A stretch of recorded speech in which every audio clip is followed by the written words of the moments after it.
Good morning everybody, I am Sarah with the trains, and today you find me once again at Norwich Station, ready to head off on a journey that has absolutely no plan at all.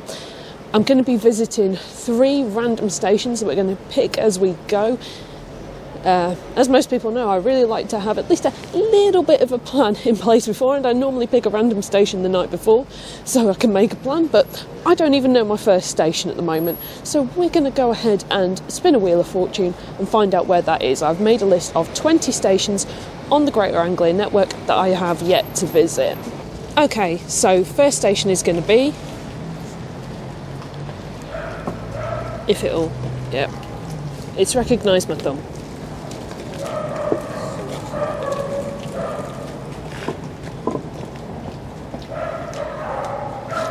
Shenfield. I said off and get a ticket. It suddenly occurred to me, you may be thinking, wait Sarah, you've been to Shenfield before. Well, I certainly have passed through on other random station trips, but I haven't made a video there about any of the history, so that's what we're going to be doing today.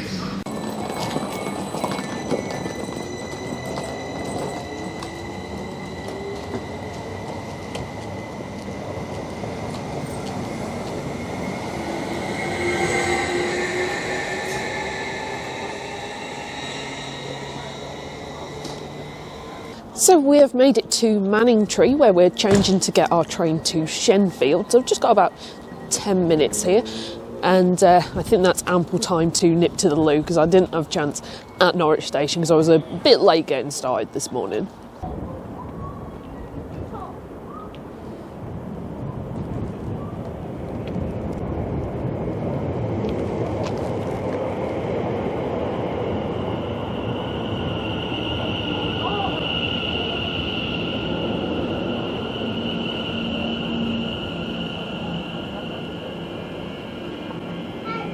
Welcome to this service for London-Liverpool Street.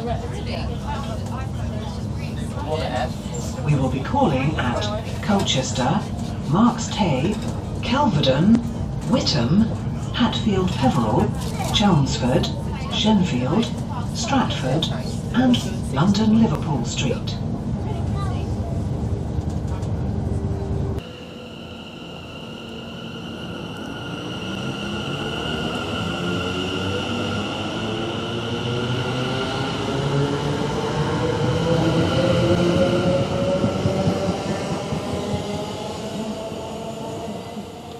We have made it to Shenfield for a proper visit this time.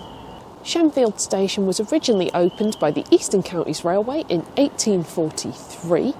It then closed just 7 years later in 1850. That was due to low passenger numbers. Shenfield at the time was still a really rural area, so there just wasn't the necessity of people using the station. It was then reopened in 1887 by the Great Eastern Railway, but was then called Shenfield and Hutton Junction. It was to be an interchange station with the line to Southend, which opened 2 years later. The station originally just had 3 platforms, but in 1934 2 new platforms were opened to accommodate local metro services. And in 1934 there was also something opened called the Southend Loop. This was a bi-directional loop that could be used for trains going to and from Southend to basically duck under the main line, so it prevented clashes with the branch line services and the local metro services and the mainline services.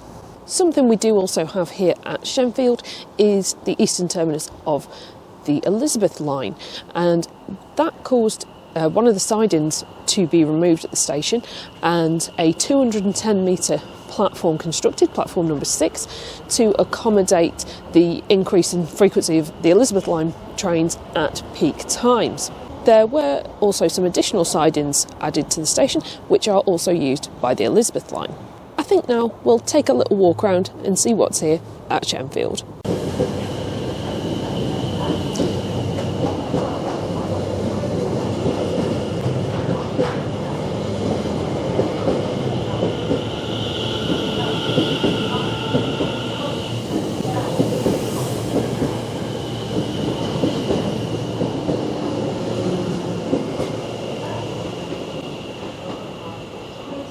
As you can see, we've got the overhead electric lines.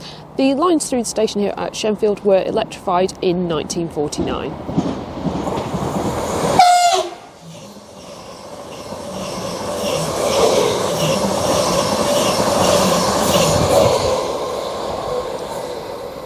Oh, that's cracking. It's off to London Liverpool Street.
As you can see, we do still have station buildings here at Shenfield.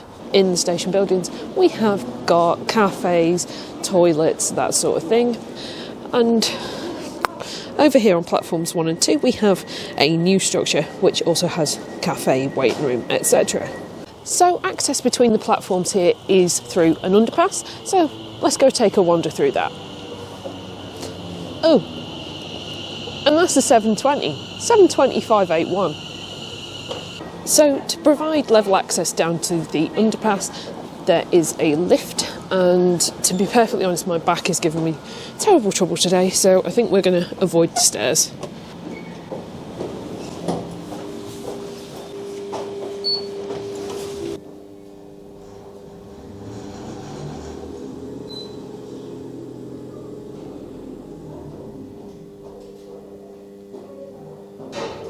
Opening. Subway.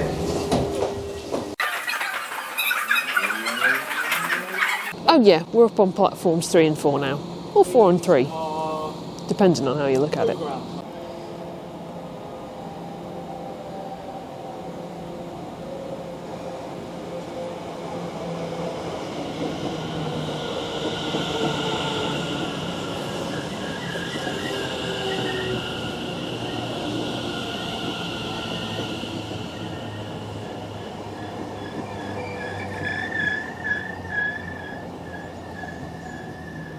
I think what I'm going to do now is I'm going to head out and look at the outside of the station. Exciting stuff.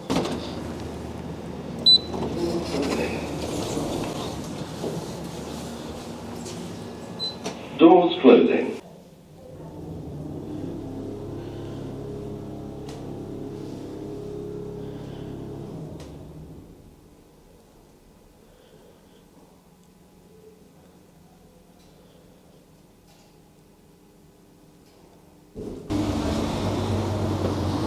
So there you have it, the front of Shenfield Station. Obviously that's not the original Great Eastern Railway building from 1887. As you can see from down here though, it is attached to some original architecture, including this lovely bridge. And if you go under this lovely bridge, it takes you to this lovely rail bridge, complete with bridge plate. So just looking at the car parking charges here, the normal daily rate is £12.70 and the weekend daily rate is £7.60. Let's add that to the league table that's going to be on screen right now. Shenfield joins the league table at second from bottom, being only 40p cheaper than Witham, but a full £6 more expensive than Battlesbridge. It probably won't surprise many people to know that this car park right here used to be the goods yard that closed in 1964. Whilst I'm stood out here in the car park, I'm going to spin the wheel again and find out where we're going to next. Ooh, I'm actually a bit anxious.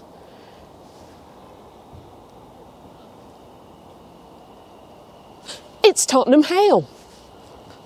Let's head off and figure out how we're going to get to Tottenham Hale. Okay, so no matter what I do, I'm going to have to change at Stratford to get from Shenfield to Tottenham Hale. And it just so happens that you can get the Elizabeth line from Shenfield. Didn't know if I'd mentioned that or not. And Elizabeth line goes to Stratford, so I've never been on the Elizabeth line before. We're going to get the Elizabeth line to Stratford. And then we'll be using lovely Greater Anglia again. Oh! Talk it, devil.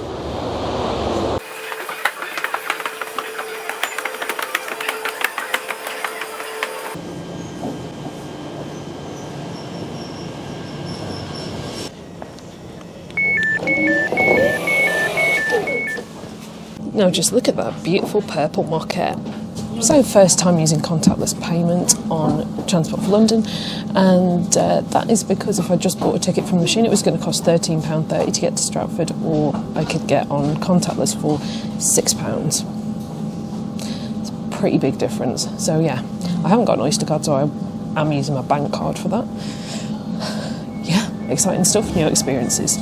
It's also Brian's first time on the Elizabeth line. The next station is Brentwood.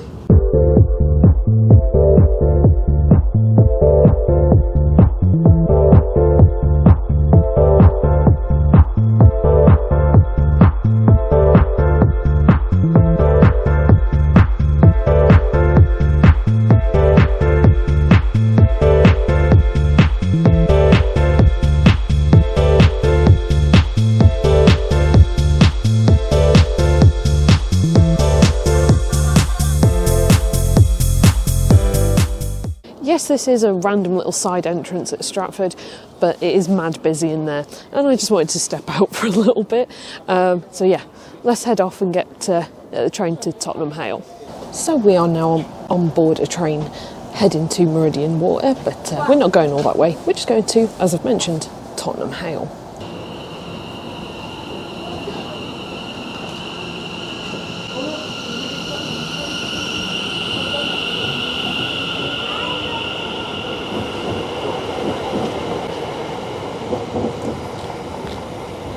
So we are at our second random station of the day, Tottenham Hale. Tottenham Hale opened in 1840 and only had the Hale added in 1875.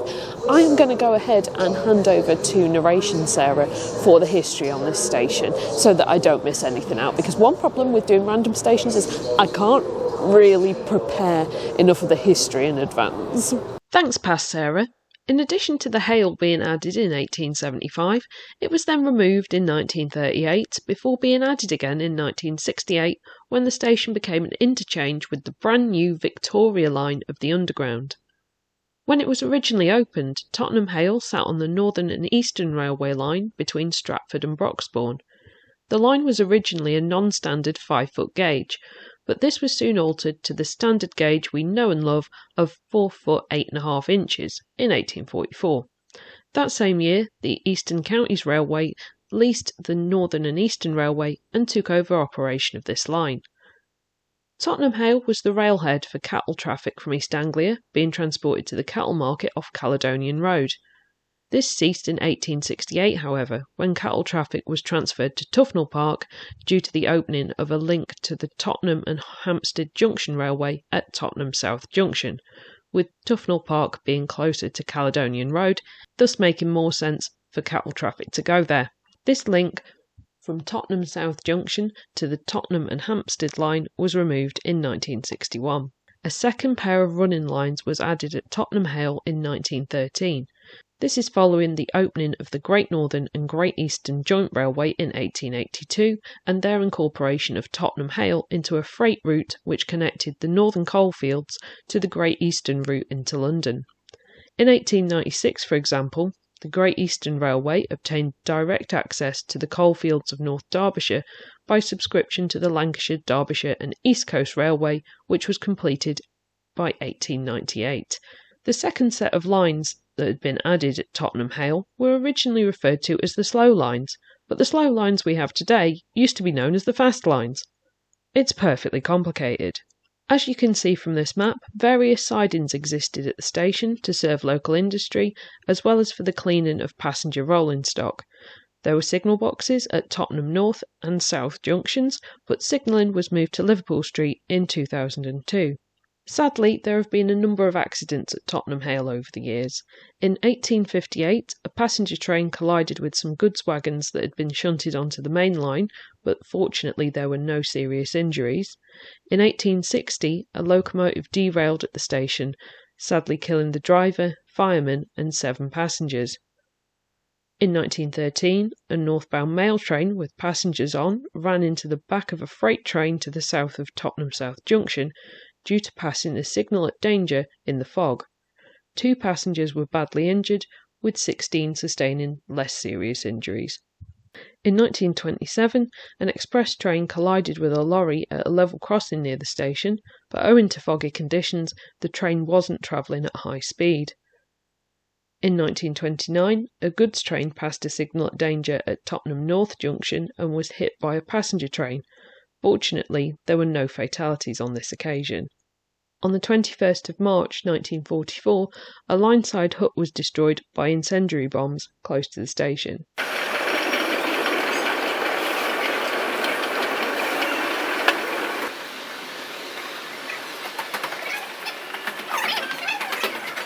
So, now that we've visited Tottenham Hale Station, I'm trying to find a quiet little corner to pick my next random station to visit. I don't think one of those really exists outside Tottenham Hale, but here we go anyway. Let's spin the wheel yet again. Third and final time today. Where are we off to?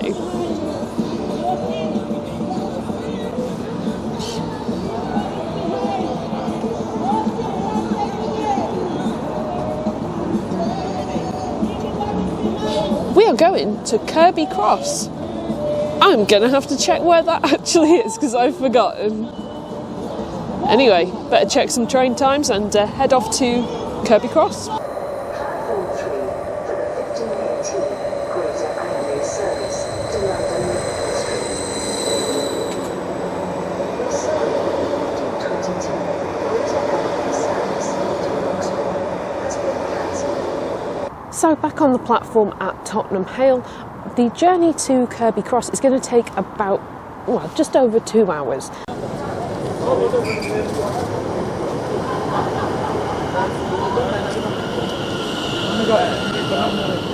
So we're now on board the train to Stratford. I normally complain about how hard the seats are on these, but with how my back is feeling at the moment, a firm seat is actually quite pleasant.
Welcome to this service for Braintree. We will be calling at Shenfield, Ingatestone, Chelmsford, Witham, White Notley, Cressing, Braintree Freeport and Braintree.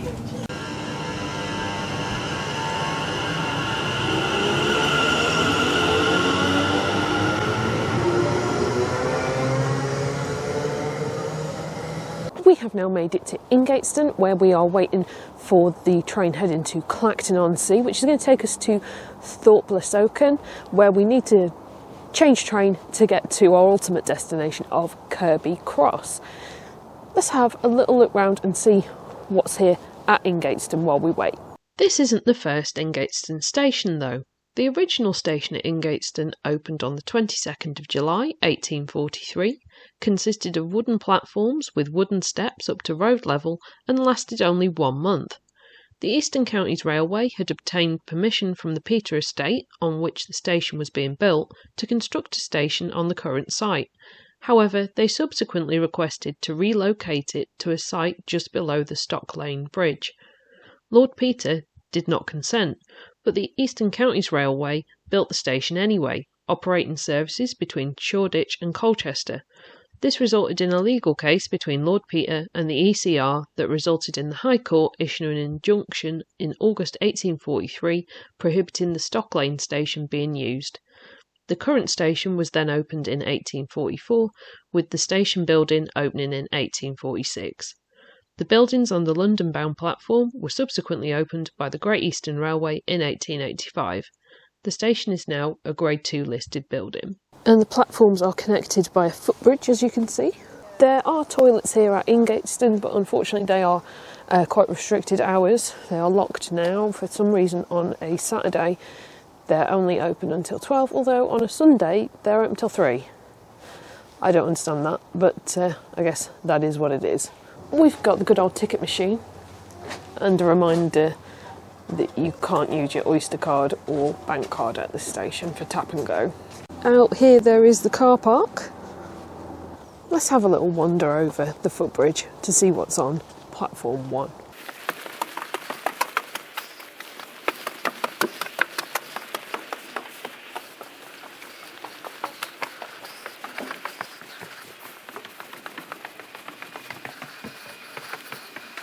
As you can see from this sign, there is a waiting room, toilets and a cafe on this platform, but those are all closed at the moment. Although the sun is extremely bright today, you should be able to see down there that we have actually got a signal box here at Ingatestone, as well as a level crossing that provides level access between the two platforms. I haven't been able, unfortunately, to investigate the step-free access between the platforms because the train from Stratford was about 10 minutes late. I've had a lot less time here than I thought I was going to. But from what I can tell, it involves going down to the road, going along the road and coming over the other side of the station. So in just a few minutes, the train will show up to take me to Thorpe-le-Soken. No idea if I'm saying that correctly.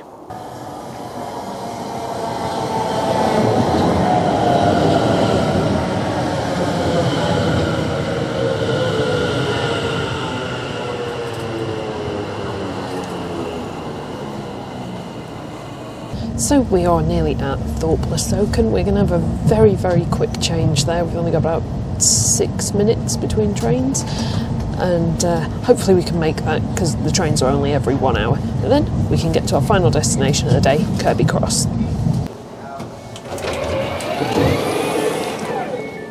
We're here at Thorpe-le-Soken. That's the train we need to get on. So it turns out it's an island platform at Thorpe-le-Soken, so that was nice and easy. A couple of steps across onto the Walton-on-the-Naze train. I wonder what on earth that building used to be. I can answer that. It's the old Thorpe Maltings. It suffered a roofing collapse in 2007 and there's been some demolition work done since then. The building has been Grade 2 listed since 1998. If I'd had a bit of time, I'd have gone and investigated. Welcome to this service for Walton-on-the-Naze. We will be calling at Kirby Cross, Brinton-on-Sea and Walton-on-the-Naze.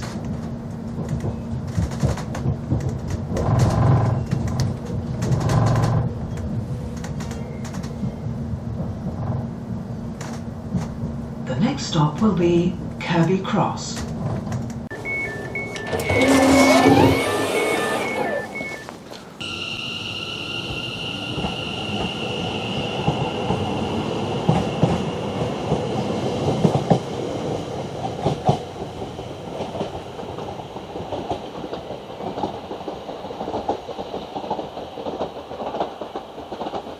We have made it to Kirby Cross. So we're here at Kirby Cross, our final station of the day. And this station was opened in 1866 by the Tendrig 100 Railway, which was a subsidiary of the Great Eastern Railway. It was staffed up until the 1990s, when the buildings here sadly fell into disuse. We've only got roughly 20 minutes here at the station before I absolutely have to get on the train back to head to Norfolk. Why am I saying the whole county? I live in Norwich, not just the general county. I suppose I could go to Diss, but Diss is not home. I think it's been a bit of a long day. Let's explore the station. We have got 2 platforms. Services through this station go to Walton-on-the-Naze, and going back the way we just came, go to Colchester. If you want to get from Kirby Cross to London, then you'll have to change at Thorpe-le-Soken. We do have a very conveniently placed ticket machine, because I need to get a ticket to take me back to Colchester. On the Walton-on-the-Naze bound platform, we have this rather open plan bus shelter style waiting shelter, and it's yet another one of these stations that's got lovely artwork. Especially love these owls. I do love owls. Out here we have got the car park, where there is an Amazon locker called Kieran. I need to look up the parking fees, I feel. How much is it? So for a day ticket here at the car park at Kirby Cross, it is £3. Let's see where that rates on our little league table, which I'll pop on the screen right now. Kirby Cross slides straight into the league table in second place. It's £1.40 more expensive than Battlesbridge, but £5 cheaper than Witham. Will any station ever be cheaper than Battlesbridge? I doubt it, but keep watching to find out. Right, because I don't want to get stuck and miss the train, I need to find the access to the other platform, because there isn't a footbridge, although I do think I've spotted a barrow crossing. And it's a good job there is a barrow crossing, because I don't see any other way you could get to the other platform from this one. Oh, it's a good old public footpath sign, a concrete one this time.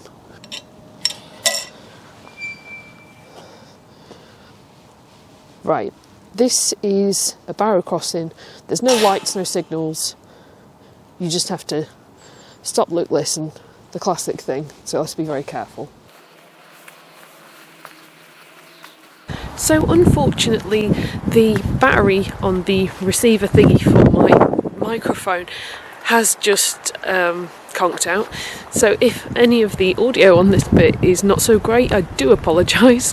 While we've still got a little bit of light, I just want to take this opportunity to say thank you everybody so much for watching. I hope you've enjoyed my visit to 3 random railway stations in the Greater Anglia area. If you have enjoyed it, please drop a like and a comment, and consider subscribing to see more from me. I'll see you all next time for another railway adventure. Bye. And now it's time to head off back to Norwich. Welcome to this service for London Liverpool Street. We will be calling at Wivenhoe, Hythe, Colchester, Witham, Chelmsford, Ingatestone, Shenfield, Stratford and London Liverpool Street.